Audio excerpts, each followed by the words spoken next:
Hello guys, this is Aditya Raj Gupta and आज की video में पढ़ने वाले विजिबिलिटी एंड जी इंडेक्स के बारे में। तो बिना देरी करे अपने वीडियो को शुरू करते हैं यार। हाँ तो यार हम सीधा ये न्यूटन स्कूल के लॉन्च पैड पे आके यहाँ पे मार्कअप प्लेग्राउंड में आके एक प्रोजेक्ट क्रिएट कर लेते हैं।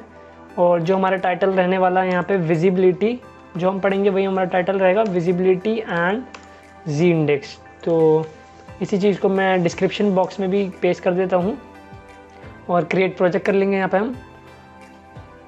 अब हमारा वही बॉडी पार्ट को हटाना और मतलब बॉडी पार्ट लगाना और जावास्क्रिप्ट वाले पार्ट को हटाना, तो उसे भी कर लेते हैं हम फटाफट। तो यहाँ पे हम सीधा बॉडी से स्टार्ट कर सकते हैं, सबको पता है। तो आप इस पार्ट को जल्दी से कर लीजिए और अपनी वीडियो शुरू करते हैं। और यहाँ पे मैं H1 लगा लेता हूँ, एक H1 और H3 लगा लेते हैं यहाँ पे। H1 तो ज़्यादा बड़ा हो जाएगा। H3 में हम लिख देते हैं यहाँ पे कि विजिबिलिटी इंडेक्स पहले हम पढ़ेंगे ना, तो मतलब दोनों ही लिख देते हैं, विजिबिलिटी एंड जी इंडेक्स। तो विजिबिलिटी एंड जी इंडेक्स लिख दिया। आउटपुट सेक्शन में भी आ चुका है, बिल्कुल सही।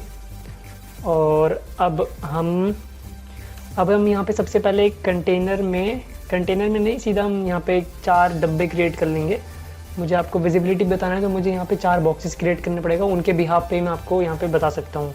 तो 4 बॉक्सेस हम क्रिएट कर लेते हैं जो कि हमारे डिव में रहेंगे। उसको मैं क्लास दे देता हूँ, क्लास ज़रूरी है क्योंकि उनको सेम स्टाइलिंग देने के लिए मुझे क्लास तो देना ही पड़ेगा। सब आपको पता है, बॉक्स और आईडी। और ये सब अगर कोई नया बंदा है तो सोच रहा होगा कहाँ पता है, तो ये सब मैंने भाई प्लेलिस्ट बना रखी है, इन सब की डिस्क्रिप्शन बॉक्स में प्लेलिस्ट की लिंक दे रखी है। और अगर आपने वीडियोज़ नहीं देखी है तो पहले जाके उनको देखिए और फिर इस पर जंप करिए आप। और आपको पहले से आता है तो वो बहुत अच्छी बात है। और इस पार्ट को मैं 4 डब्बे की बनाने हैं ना, तो 3 बार यहाँ पे पेस्ट कर देता हूँ। तो ये मेरे 4 बॉक्सेस हो गए। अब मुझे यहाँ पे मैंने क्लास इनको बॉक्स दे दी है और आईडी तो हम सेम दे नहीं सकते, तो बॉक्स 1, बॉक्स 2, बॉक्स 3, बॉक्स 4 करके दे दिया। अब इनको मैं CSS देता हूँ, यानी हम स्टाइलिंग करेंगे इनकी। तो पहले मैं बॉक्स की स्टाइलिंग देना चाहूँ, क्लास है तो मैं डॉट से फेच करूँगा ऐसे। और तो मैं इसको स्टाइलिंग में पहले तो हाइट प्रोवाइड करा देता हूँ ताकि थोड़ा विजिबल हो जाए हमारे आउटपुट सेक्शन में। तो हाइट इसकी मैं दे देता हूँ 170 पिक्सल्स। सिमिलरली इसका वेट मैं देना चाहूँगा, वेट भी यही सेम, स्क्वायर में हम चाहते हैं बॉक्स से 170 पिक्सल्स। अच्छा ये फॉन्ट वेट हो गए, सिर्फ वेट नहीं है, विड्थ है, width it was my mistake. And width के बाद देना चाहेंगे हम बॉर्डर, कुछ बॉर्डर भी प्रोवाइड करा देते हैं। बॉर्डर सिंपल ही रखते हैं, 2 पिक्सल्स सॉलिड ब्लैक, ठीक है। इतना तो हो गया। अब हमें उनको कलर दे देते हैं, मतलब हर एक बॉक्स को कलर दे देते हैं। बस आउटपुट सेक्शन में पहले देख लेते हैं कि ये कैसा दिख रहा है। हाँ ये चारों बॉक्सेस बढ़िया दिख रहे हैं बिल्कुल। हाइट कुछ ज़्यादा ही हो गई है तो हाइट को कम कर देते हैं, 120 देखते हैं 120 का स्क्वायर हमारा कैसा लग रहा है। तो 120 हाइट एंड 120 विड्थ। तो हाँ यार ये 120 वाला भी सही लग रहा है। और अगर हम 80 भी दें, क्योंकि ये मेरा कंटेंट ज़्यादा कवर ले रहा है ना, तो मेरे को बार बार स्क्रॉल ना करना पड़े, तो 80 भी हमारा सही दिख रहा है। तो 80 पे हम काम करेंगे। और अब यहाँ पे हमारा बॉक्स 1 है ना, तो हम इनको भी फेच करके इनको भी बैकग्राउंड कलर देना चाहेंगे सारे, ताकि सारे बॉक्सेस जो हैं वो अलग अलग रिप्रेजेंट हो और मेरे को आपको बताने में बिल्कुल भी दिक्कत ना आए और आपको समझने में भी बिल्कुल दिक्कत ना आए। तो हम आईडी को हैशटैग से फेच करते हैं और बॉक्स 1 यहाँ पे लेंगे हम, बॉक्स 1। तो इसको मैं बैकग्राउंड देना चाहूँगा, बैकग्राउंड कलर ही देना चाहूँगा मैं। तो बैकग्राउंड कलर दे देते हैं इसको रेड। और सिमिलरली हम अपने सारे बॉक्सेस को भी कलर देना चाहेंगे, वो भी अलग अलग कलर रहेंगे। तो उनको भी यहाँ पे पेस्ट कर लेता हूँ, ज़्यादा मेहनत क्या करना। रेड, यहाँ पे ग्रीन दे देता हूँ मैं इसको, और इसको मैं ब्लू दे देता हूँ, ब्लू, एंड इसको मैं येलो दे देता हूँ। ये 4 फेवरेट कलर्स आ गए हैं। और आउटपुट सेक्शन में देखते हैं, ये अच्छा सारे येलो इसलिए हो गए हैं क्योंकि मैंने आपको बता रखा है कि हम जो बाद में लिखते हैं और हम सेम ही आईडी को चीज़ दे रहे हैं, मतलब स्टाइलिंग प्रोवाइड कर रहे हैं, वो बाद वाली चीज़ ही हमारे स्पेसिफिसिटी ज़्यादा लेती है। तो यहाँ पे गलती क्या की है कि मतलब बॉक्स 1 ही सब में लिख दिया, बॉक्स 2 कर देते हैं यहाँ पे, और यहाँ पे बॉक्स 3 कर देते हैं। तो यार गलती से भी आप देख रहे हैं कि मैं सिखा पा रहा हूँ आपको और आप सीख भी पा रहे हैं। तो बॉक्स 1 में, बॉक्स 2 में, अच्छा यहाँ पर भी एक गलती करी हमने, यहाँ पे बॉक्स 2, बॉक्स 3, बॉक्स 4, बढ़िया। अब ठीक है, अब कोई गलती नहीं होगी। अब हमारे 4 अलग अलग के बॉक्स आ चुके हैं। अब मुझे आपको बताना है विजिबिलिटी। तो हम बॉक्स 2 में ही विजिबिलिटी लगाएंगे। तो पहले मैं इसको यहाँ पे लिख लेता हूँ विजिबिलिटी। तो विजिबिलिटी ठीक है। तो पहले तो विजिबिलिटी प्रॉपर्टी देख लेते हैं डायरेक्ट, फिर बताते हैं क्या है विजिबिलिटी। अगर मैंने विजिबल कर दिया इसका, विजिबिलिटी विजिबल, विजिबल मतलब क्या, दिखना। तो विजिबिलिटी विजिबल में तो हमारा ये जो हमने किस में दिया है, ये वाली प्रॉपर्टी हमने ये बॉक्स 2 में दी है। बॉक्स 2 का ग्रीन कलर है। तो विजिबिलिटी विजिबल मतलब ये है कि वो जो हमारा ग्रीन वाला पार्ट है ना, वो विजिबल हो जाएगा। और अब विजिबिलिटी विजिबल की जगह हम विजिबिलिटी को हिडन कर देते हैं और फिर देखते हैं कि क्या आता है आउटपुट सेक्शन में। तो विजिबिलिटी हिडन करते ही जो मेरे ग्रीन वाला पार्ट है, आपने देखा बिल्कुल वैनिश सा हो गया। पर ग्रीन वाला पार्ट वैनिश तो हो गया, पर वो अभी भी स्पेस कवर कर रहा है। तो ऐसा बहुत जगह हम करते हैं कि मतलब स्पेस वहाँ पे रहने देते हैं और विजिबिलिटी उसकी हम फिलहाल के उसको हिडन कर देते हैं, विजिबल कर देते हैं, ये सब तो चलता रहता है। पर अगर हम चाहते हैं कि हम विजिबिलिटी उसकी दिखाएं ना और हमारे स्पेस भी कवर ना हो, जो एम्प्टी स्पेस यहाँ पे कवर हो रहा है, यहाँ पे ग्रीन वाला पार्ट मेरा, वो कवर भी ना हो, तो हम क्या करें उसके लिए। तो वहाँ पे एक और प्रॉपर्टी आती है जिसको हम विजिबिलिटी विजिबल को मैं कमेंट आउट कर देता हूँ और उस वाली प्रॉपर्टी को लगाता हूँ, उसको बोलते हैं हम डिस्प्ले। तो डिस्प्ले भी मैंने आपको पढ़ा रखा है और डिस्प्ले अगर नन कर दिया ना मैंने, तो अब देखना जो बॉक्स 2 मेरे गायब भी हो गए, वैनिश भी होगा। जो एम्प्टी स्पेस वो ले रहा था ना, वो उसने एम्प्टी स्पेस भी अपनी हटा लिया, अपनी सारी पोजीशंस हटा लिया उसने वहाँ से, तो वो बिल्कुल गायब ही हो गया। तो ये हमारे पास एडवांटेज है कि अगर हम उस स्पेस को भी गायब करना चाहते हैं, वैनिश करना चाहते हैं वहाँ से, तो हम डिस्प्ले नन लगा सकते हैं। और अगर हमें स्पेस दिखानी है एम्प्टी स्पेस, बहुत जगह ऐसा होता है हम थोड़ी बहुत स्टाइलिंग, मान लो 4 डब्बे प्रोवाइड करें हमने कॉलम वाइज, और वहाँ पे हम उसको ऊपर नीचे दिखाना चाहते हैं, तो हम विजिबिलिटी विजिबल हिडन से काम कर सकते हैं वहाँ पे। तो प्रोजेक्ट्स में आगे मैं लाने वाला हूँ ये सब, हम हर चीज़ का यूज़ करेंगे। वैसे जो मैंने जिम वेबसाइट बनाई थी तो उसमें सारे चैलेंजेस के हिसाब से मैंने सब कुछ वहाँ पे ऐड करा था, आपको सब दिखाया होगा आपने, आई होप कि बना ली होगी वह वेबसाइट। और वो बहुत बेहतरीन थी क्योंकि उसके लोगो बहुत अच्छा लग रहा था मुझे उस समय। तो इनके आगे मैं कुछ थ्योरी लिख देता हूँ ताकि आपको नोट्स प्रोवाइड जब मैं करूँ तो वो आपके लिए बहुत बेटर हो। तो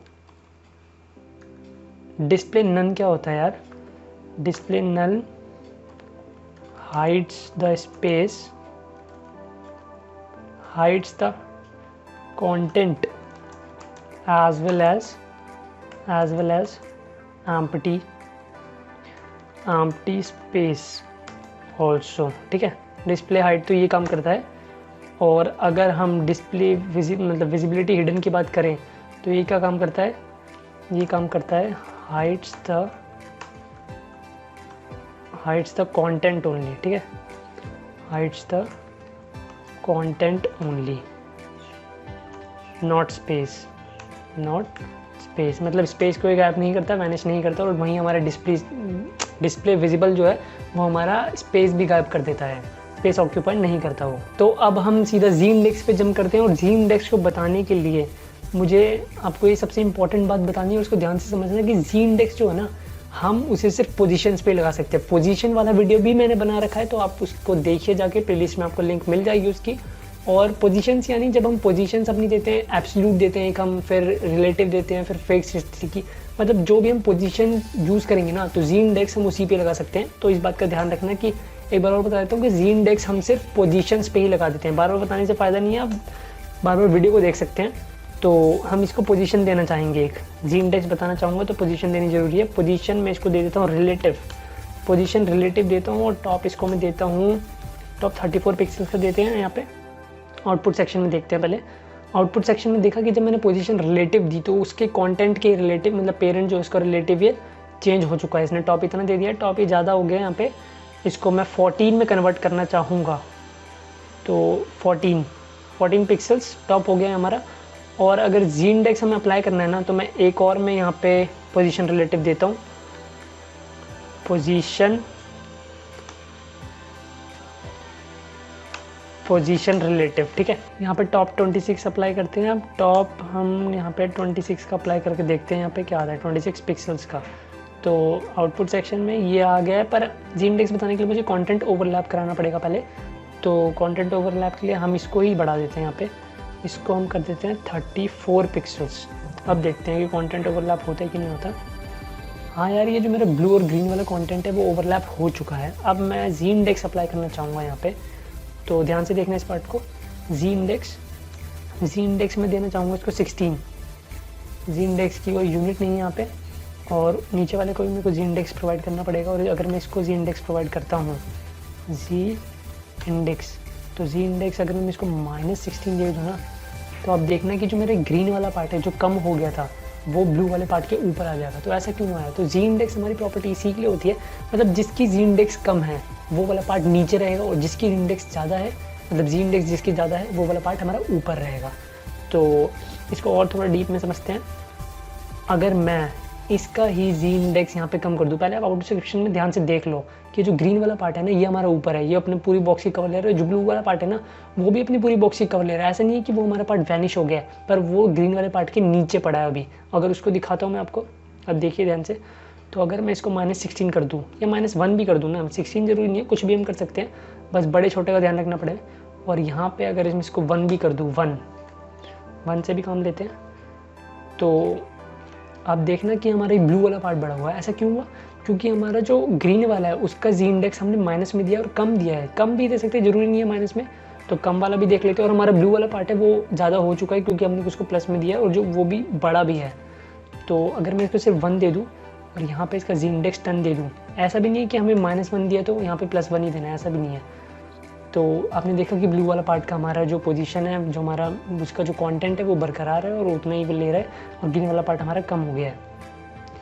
और अगर मैं इसको 100 भी दे सकते हैं, हम जी इंडेक्स कुछ भी दे सकते हैं, बस अगर हमें इसको ऊपर रखना है तो हमें उसे ज़्यादा करना है। बहुत सारी वेबसाइट्स में ऐसा होता है ना, जैसे इस वेबसाइट में ही है, तो इसका नैव बार क्या है हमारा, अगर हम इसको स्क्रॉल भी कर रहे हैं तो इसका नैव बार, बहुत सारी वेबसाइट्स में ये भी होता है, नैव बार वहाँ पे फिक्स्ड होता है, और उसका जी इंडेक्स जो होता है ना वो ऑप्टिमाइज़ कर रखा होता है, यानी 100 पे कर रखा होता है, तभी वो ऐसे काम करता है। तो विजिबिलिटी और जी इंडेक्स के बारे में मुझे आपको इतनी जानकारी देनी थी, इतना बहुत है, मैंने सब कुछ दे दिया है लगभग।